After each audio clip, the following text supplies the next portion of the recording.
നാരായണം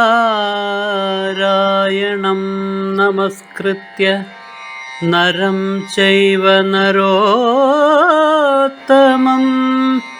ദേവീം സരസ്വതീം വ്യാസം തതോ ജയമുദീരയേ.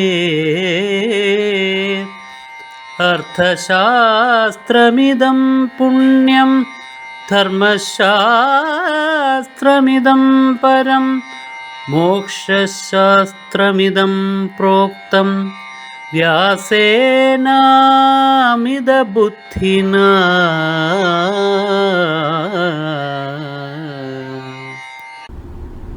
പാണ്ഡവന്മാരും കൗരവന്മാരും തമ്മിൽ ബാല്യം തൊട്ട് മത്സരം ഉണ്ടാകാനുള്ള കാരണം നമുക്കറിയാം. അത് ദുര്യോധനന് രാജ്യത്തിലുള്ള ലോഭമായിരുന്നു. തനിക്ക് ചക്രവർത്തിയാകണം എന്നുള്ള ആഗ്രഹത്തിന് വിഘാതമായിട്ട് ഇതാ കാട്ടിൽ നിന്ന് അമ്മയോടൊപ്പം 5 കുട്ടികൾ ഹസ്തിനാപുരത്തിലെ കൊട്ടാരത്തിലേക്ക് വന്നിരിക്കുന്നു ഋഷിമാരുടെ സഹായത്തോടെ. അത് കണ്ടപ്പോഴേക്കും ദുര്യോധനന്റെ ബാലനായിരുന്നിട്ട് പോലും മുഖം മങ്ങി. മനസ്സില് ഇതാ കിരീടാവകാശി വന്നു ചേർന്നിരിക്കുന്നു, തന്നെക്കാളും മുതിർന്ന പാണ്ഡുപുത്രൻ യുധിഷ്ഠിരൻ. തനിക്ക് കിരീടം നഷ്ടപ്പെടുന്നു. അവർ കാട്ടിൽ നിന്ന് വരുമെന്ന് പ്രതീക്ഷിച്ചില്ല, പക്ഷെ അത് സംഭവിച്ചിരിക്കുന്നു. അന്ന് തൊട്ടു തുടങ്ങിയതായ മത്സരം അത് ആഘാത പ്രത്യാഘാതങ്ങളിലൂടെ അവസാനം കുരുക്ഷേത്രത്തിലെ പടക്കളത്തിൽ എത്തുന്നു. അതിനോടൊപ്പം മറ്റനേകം ആളുകൾക്ക് പരസ്പരം പല കാരണങ്ങളാൽ തോന്നിയ വിരോധങ്ങളും കൂടിക്കലരുന്നു. ഇതിൽ അനേകം ചകിരിനാരുകൾ ഒരുമിച്ച് പ്രത്യേക രീതിയിൽ പിണച്ചു ചേർത്താണല്ലോ ആനയെ പോലും ബന്ധിക്കാൻ ശേഷിയുള്ള വടം നാം ഉണ്ടാക്കുന്നത്.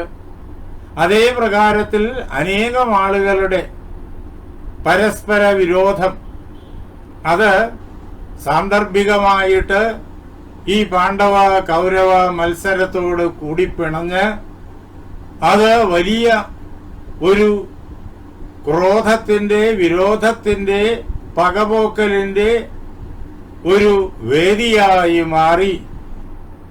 ആ ഇതിവൃത്തം ബലിഷ്ഠമായ അനേകം ചരടുകൾ കോർത്തിണക്കിയ ഒരു വടം പോലെ വളർന്നു വരുന്നത് മഹാഭാരതത്തിലെ ആദ്യ പർവ്വം തൊട്ട് നമുക്ക് നേരിട്ട് കാണാൻ കഴിയും. ഇത്തരം വ്യക്തി വൈരാഗ്യങ്ങളിൽ ഒന്ന് ദ്രോണനും ദ്രുപദനും തമ്മിലുള്ള മാത്സര്യമാണ്. ആ മാത്സര്യത്തിന്റെ കാരണങ്ങൾ എല്ലാവർക്കും അറിയും. ഇപ്പോൾ അത് സമയ ദൗർലഭ്യം മൂലം ചർച്ചയ്ക്ക് വിഷയമാക്കുന്നില്ല. അത് ഇതിനോടൊപ്പം കൂടിക്കലർന്നു. കലയാൻ സാഹചര്യങ്ങളുമുണ്ട്. ദ്രോണൻ പാണ്ഡവ കൗരവാദികളുടെ ഗുരുനാഥൻ, ദ്രുപദനാകട്ടെ പാണ്ഡവരുടെ അമ്മായിയച്ഛൻ. ഇങ്ങനെ ഈ വിരോധത്തിന്, ദ്രോണ ദ്രുപദ വിരോധത്തിന് പാണ്ഡവ കൗരവ വിരോധത്തോട് കൂടിച്ചേരാൻ അവസരമായി. ഇതേപോലെ ഇതിനേക്കാൾ ഏറെ ബലിഷ്ഠമായി വേറൊരു ചരടുണ്ട്. അതാണ് കർണന് ദ്രൗപദിയോട് തോന്നിയതായ വിരോധം. ആ വിരോധം ദ്രൗപദിയെ സംഹരിച്ച് തീർക്കണം എന്ന് കർണൻ ആഗ്രഹമുണ്ട്. പക്ഷേ അത് സാധിക്കില്ല. എന്തുകൊണ്ടെന്നാൽ ദ്രൗപദി പാണ്ഡവരുടെ പട്ടമഹിഷിയാണ്. പാണ്ഡവന്മാര് തന്റെ അടുത്ത സുഹൃത്തായിരിക്കുന്ന ദുര്യോധനന്റെ ശത്രുക്കളാണെങ്കിലും ഹസ്തിനാപുരത്തെ ആ അധികാര ശ്രേണിയിൽ നിന്നിട്ട് ആർക്കും ഒഴിവാക്കാൻ കഴിയാത്ത ശക്തി ദുർഗമാണ്. അതുകൊണ്ടാണല്ലോ അവസാനം രാജ്യം പങ്കുവച്ചത് തന്നെ. മുഴുവൻ രാജ്യത്തിനും അവകാശികൾ പാണ്ഡവരാണ്. യുധിഷ്ഠിരനാണ് കിരീടം വെക്കേണ്ടത്. ചന്ദ്രവംശ രാജാക്കന്മാരുടെ പാരമ്പര്യക്രമം അനുസരിച്ച് ദുര്യോധനന്റെ കടുംപിടുത്തവും ധൃതരാഷ്ട്രന്റെ പുത്രവാത്സല്യ ആധിക്യവും ഒക്കെ ചേർന്ന് അതോടൊപ്പം യുധിഷ്ഠിരന്റെ ശാന്തമായ മനസ്സും ആരോടും വിരോധം വേണ്ട എന്നുള്ള മനസ്സും ഇതെല്ലാം കൂടി ചേർന്നിട്ട് രാജ്യം പങ്കുവയ്ക്കലിൽ കലാശിച്ചു. അങ്ങനെ ഹസ്തിനാപുരത്ത് നിന്നിട്ട് ഇന്ദ്രപ്രസ്ഥത്തിലേക്ക് പോയ പാണ്ഡവരുടെ പട്ടമഹിഷിയാണ് ദ്രൗപദി. അതുകൊണ്ട് തനിക്ക് ദ്രൗപദിയെ വധിക്കാനാവില്ല. പക്ഷേ വിരോധം തീർക്കാൻ പറ്റിയ അവസരം കാത്തിരുന്നു കർണൻ. ആ അവസരം സ്വാഭാവികമായിട്ട് വന്നു ചേർന്നു.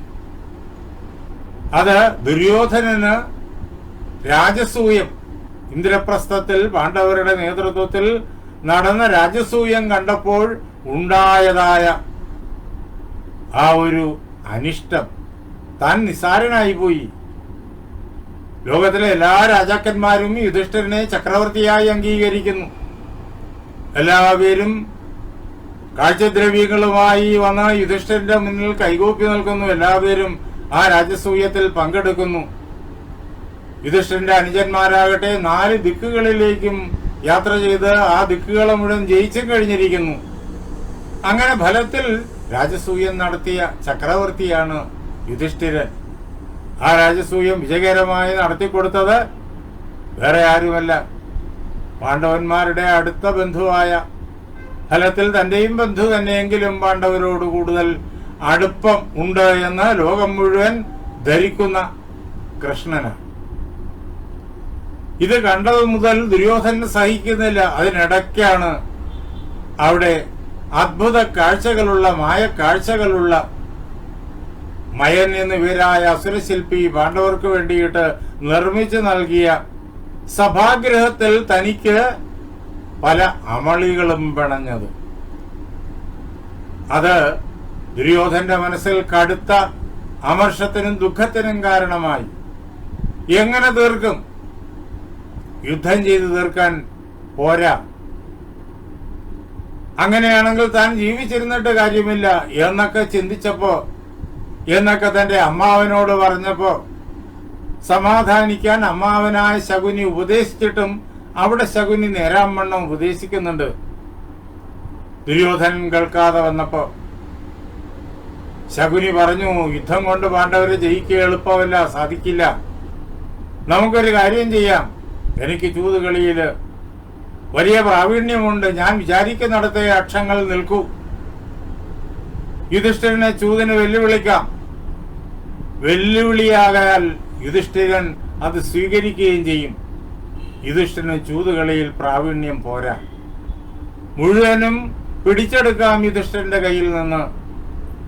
അത് നല്ലതാണ് എന്ന് കർണനും തോന്നി. കർണന്റെ മനസ്സിലെ കണക്കുകൂട്ടലുകൾ ദുര്യോധനന്റെ കണക്കുകൂട്ടലുകൾക്കെല്ലാം അപ്പുറത്താണ്. പാണ്ഡവന്മാരെ ചൂതല് തോൽപ്പിച്ചു കഴിഞ്ഞാൽ അവർ അടിമകളാകും. അതോടുകൂടി തന്റെ ശത്രുവായിരിക്കുന്ന ദ്രൗപദി തന്റെ മുന്നില് അപമാനിതയായി നിൽക്കേണ്ടി വരും. തനിക്ക് ദ്രൗപദിയെ അപമാനിക്കാൻ ഏറ്റവും നല്ല സന്ദർഭം. മാത്രമല്ല, ഇത് അർജുനനെ അപമാനിക്കാനും പറ്റിയ സന്ദർഭമാണ്. പാണ്ഡവരെ ആകമാൻ അപമാനിക്കാനും പറ്റിയ സന്ദർഭമാണ്. ആദ്യമായിട്ട് കർണൻ രംഗപ്രവേശം ചെയ്യുന്നത് തന്നെ അർജുനനെ വെല്ലുവിളിച്ചുകൊണ്ടാണ്, നമുക്കറിയാം. വെല്ലുവിളിക്കേണ്ട യാതൊരു കാര്യവുമില്ല.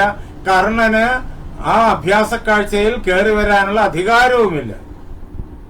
തനിക്ക് അധികാരമില്ലാത്തടത്ത് കയറി വന്ന് താൻ ചെയ്യാൻ പാടില്ലാത്തതായ പ്രവൃത്തി ചെയ്തു.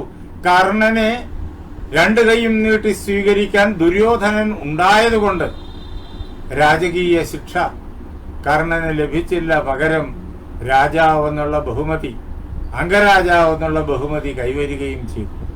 ഇല്ലെങ്കിൽ കർണൻ ശിക്ഷിക്കപ്പെടുമായിരുന്നു. കർണന് ഇത്ര നല്ല ഒരു ചങ്ങാത്തൻ ലഭിച്ചില്ലെങ്കിൽ തനിക്ക് ഏറ്റവും പറ്റിയ ചങ്ങാതിയെ കിട്ടിയ സന്തോഷത്തിലായിരുന്നു ദുര്യോധനൻ. അതാണ് കർണൻ ചെയ്ത തെറ്റിന് ശിക്ഷിക്കപ്പെടാതെ കർണൻ ഏറ്റവും കൂടുതൽ ബഹുമാന്യനായി തീരുന്ന സാഹചര്യത്തിലേക്ക് കൊണ്ടെത്തിച്ചത്. അങ്ങനെ അന്ന് തുടങ്ങിയതായ വൈരം. എന്തുകൊണ്ട്? അർജുനൻ വളരെ കേമനാണ്. ആ അർജുനൻ തന്നെക്കാളും കേമനെന്ന് ലോകം പറയുന്നു. അത് പോരാ, അത് അങ്ങനെ പാടില്ല. താനാണ് ഏറ്റവും വലിയ വില്ലാളി വീരൻ എന്ന് ലോകത്തിന്റെ മുന്നിൽ തനിക്ക് പരിപൂർണമായിട്ടും സ്ഥാപിച്ചെടുക്കണം. പക്ഷെ അതിനുള്ള അവസരം കിട്ടുന്നില്ല. യുദ്ധത്തിനുള്ള അവസരം ദുര്യോധനൻ തീരുമാനിച്ചാലേ കിട്ടൂ. തനിക്ക് പാണ്ഡവരെ യുദ്ധത്തിന് നേരിട്ട് പടക്കളത്തിൽ വെല്ലുവിളിക്കാനാവില്ല. ദുര്യോധനൻ യുദ്ധത്തിന് ഇറങ്ങിയാൽ ദുര്യോധനന്റെ സഹായിയായിട്ട് തനിക്ക് തന്റെ ആഗ്രഹങ്ങൾ പടക്കളത്തിൽ വെച്ച് അർജുനനോട് തീർക്കാം. അങ്ങനെ ഒരു അവസരത്തിലേ പറ്റുള്ളൂ. ഇപ്പോഴിതാ അർജുനനെ പാഞ്ചാലി അവമാനിതയാകുമ്പോ അർജുനനും യുധിഷ്ഠിരനും ഭീമനും നകുലനും സഹദേവനും എല്ലാവരും അവമാനിതരായിത്തീരും. ക്രോധത്തിന്റെ പരകാഷ്ഠയിലാണ് കർണൻ നിൽക്കുന്നത്. പാണ്ഡവര് തന്റെ സഹോദരന്മാരാണെന്ന് കർണൻ അപ്പോഴെങ്ങും അറിഞ്ഞിട്ടില്ല. കർണൻ അത് അറിയുന്നത് നമ്മൾ നേരത്തെ കണ്ടു, യുദ്ധത്തിന് തൊട്ടു മുമ്പ് മാത്രമാണ്. അപ്പോൾ പരിപൂർണ ശത്രുവായി മാത്രമേ കർണന് അവരെ കാണാൻ കഴിയുന്നുള്ളൂ. അവരെ ഏതു പ്രകാരത്തിലും നശിപ്പിക്കണം. അതിനുള്ള അവസരം ഇതാ വരുന്നു. അങ്ങനെ ആ ചൂതുകളിക്ക് വേണ്ടിയിട്ട് വലിയൊരു സഭാഗ്രഹം നിർമ്മിക്കപ്പെട്ടു. യുധിഷ്ഠിരനെ ആ സഭാഗ്രഹം കാണാൻ വേണ്ടിയിട്ടും അതേപോലെ ചൂതില് പങ്കെടുക്കാൻ വേണ്ടിയിട്ടും ക്ഷണിക്കാൻ വേണ്ടിയിട്ട് രാജാവായ ധൃതരാഷ്ട്രൻ ദുര്യോധനന്റെ പ്രേരണ കൊണ്ടാണ്, ദുര്യോധനന്റെ ശകുനിയുടെയും ഒക്കെ പ്രേരണ കൊണ്ടാണ് വിതുരനെ തന്നെ അങ്ങോട്ട് അയച്ചു. വെല്ലുവിളി, അതും വിശേഷിച്ചിട്ടും തന്റെ വലിയച്ഛൻ ചെയ്തിരിക്കുന്ന ക്ഷണമാണ്. വലിയച്ഛൻ തന്നിരിക്കുന്ന ക്ഷണത്തെ നിരസിക്കാൻ തനിക്കാവില്ല. ചൂതുകളിയോട് എനിക്കിഷ്ടമില്ല, ചൂതുകളി അനർത്ഥമാണ് എന്നെല്ലാം വിതുരനോട് പറയുന്നുണ്ട്.